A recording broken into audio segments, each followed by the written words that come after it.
Olá, meus amores, bom dia! Tudo bem com vocês? Eu estou ótima, espero que vocês também estejam ótimos. Eu estou aqui com muita saudade, como todo dia, eu sinto tanta saudade de vocês. Mas enfim, vamos esperar, né? Tudo isso passar e logo a gente vai ficar junto novamente.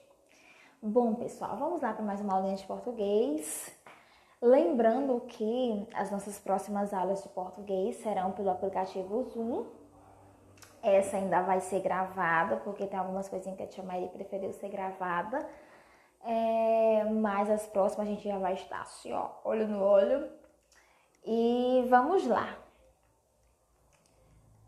Vamos estudar hoje um pouquinho sobre acentuação gráfica. Alguns acentinhos que são essenciais para dar aquele toque especial na palavra, aquela entonação e a gente compreender, tá bom? Vamos lá. Tio. Quando é usado o tio? Ele é usado sobre as vogais A e O, para dar um som nasal. De aquele som que parece que passa dentro do nariz. Somente nessas duas vogais. Eu nunca vou ver um tio em cima do I. Não, jamais. Em cima do U, piorou. Em cima do E, jamais.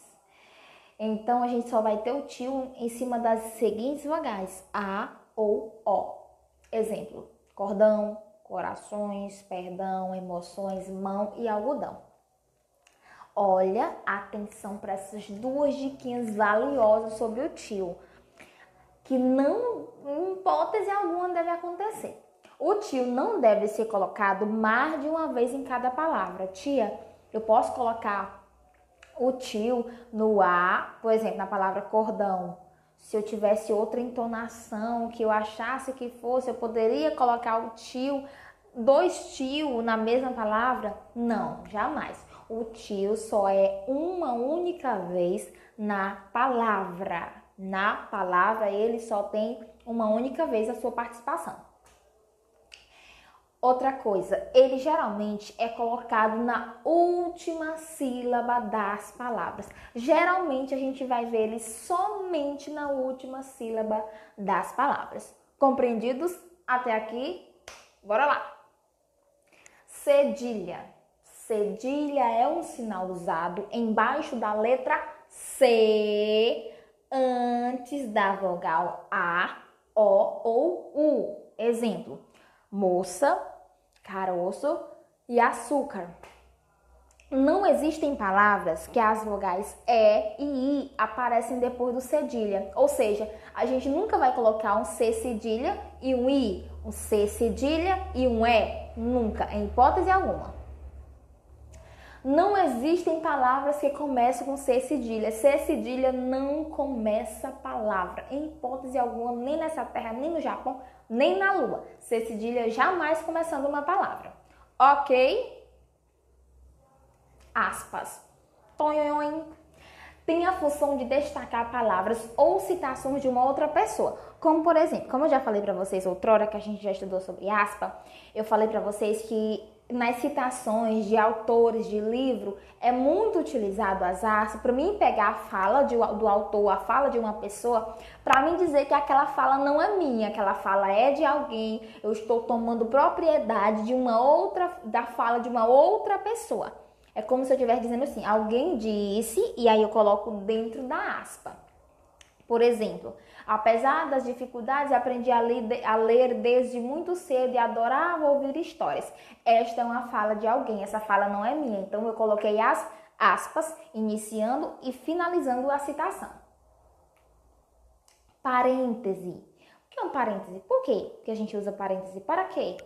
Tem a função de separar uma explicação. É como se eu estivesse dando ênfase para uma coisa mais específica e aí eu uso ele dentro de parêntese.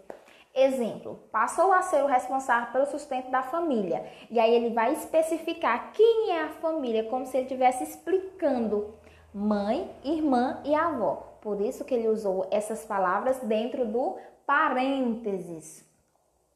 Hífen, aquele famoso tracinho que se parece um pouquinho com o travessão, só que ele é um pouquinho menor e ele tem outra finalidade. Ele é usado na separação de sílabas, por exemplo, quando a gente vai separar sílabas, a gente separa a sílaba, coloca o tracinho, separa uma sílaba, coloca o tracinho, separa outra sílaba e coloca outro tracinho.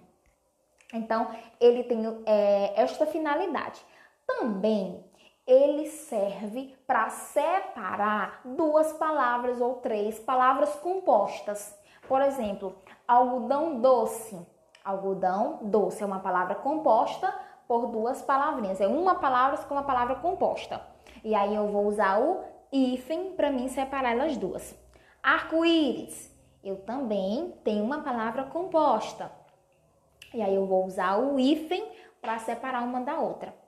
Ele também é usado na união do pronome ao verbo. Por exemplo, agradar lá. Agradar é o verbo, lá é o pronome. Para mim unificar elas duas, eu vou separar somente pelo hífen. Tirá-la e obedecê-la. Eu vou usar o hífen para separar esse pronome do verbo. Apóstrofo. Que isso, chama ele. Pois é, o apóstrofo é um sinal gráfico que é usado para indicar que uma letra foi tirada, mas que ela permanece com o seu som. Embora ela tenha sido retirada da frase ou da palavra composta, mas ela permanece com a sua presença notável quando a gente fala ou ouve.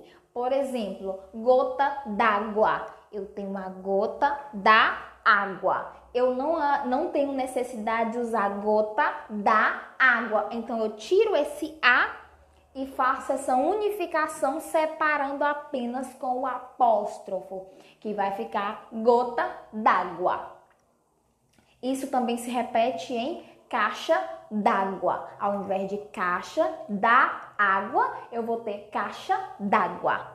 Estrela d'alva. Ao invés de ter estrela da alva, eu tenho estrela d'alva. Reticências.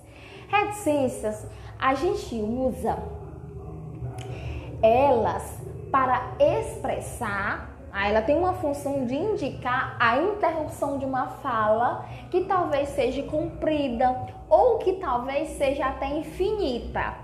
A gente utiliza a reticência para escrever os números, porque os números são infinitos. E chamar ele em português, matemática dentro de português, sim.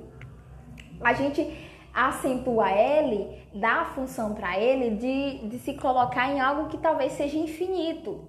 Por exemplo, os números são infinitos, certo? Eu não vou conseguir escrever o último número, então eu coloco uma reticência significando que tem mais. Ou numa frase, quando eu quero interromper uma fala que pode ser grande, ou que talvez não tenha fim, ou que talvez não tenha fim tão cedo. Conseguir um emprego no teatro. Eu posso usar a reticência também para dar uma pausa. Como se quem estivesse falando fosse dar uma pensada, podendo ou não continuar a frase, certo? Sim, nessa junção de acentuação, vamos também dar uma ênfase bem aqui nas letras N, R, L junto com S. Note estas palavras: insensível, insatisfeita, insatisfeita, perversa e salsa. Bom, a gente já estudou o S, palavras escritas com um S e palavras escritas com S duplo, dois S's. E se a gente se atentar para a escrita dessas palavras e para ouvi-las, a gente vai notar que elas têm um som de SS duplo, não é mesmo? Insensível, insatisfeita, perversa e salsa. Tem som de dois S, não tem? Sim. Mas por que elas são escritas apenas com um S? Notaram a diferença? A audição? Pois é, elas têm um som de 2 S, mas são escritas com apenas um S. Sabe por que isso acontece? Isso acontece porque a letra S vem depois das consoantes N, R e L. Então, sempre que eu tiver a letra S depois dessas 3 consoantes, não será S duplo, não será SS, mesmo que ela tenha o som de SS, será apenas um S. Quando, tia, que eu vou escrever um S com som de 2 S? Somente depois das consoantes N, R e L. Entenderam?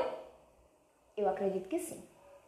Então, é isso aí, pessoal. Obrigada pela atenção de vocês até aqui. Um beijo no coração.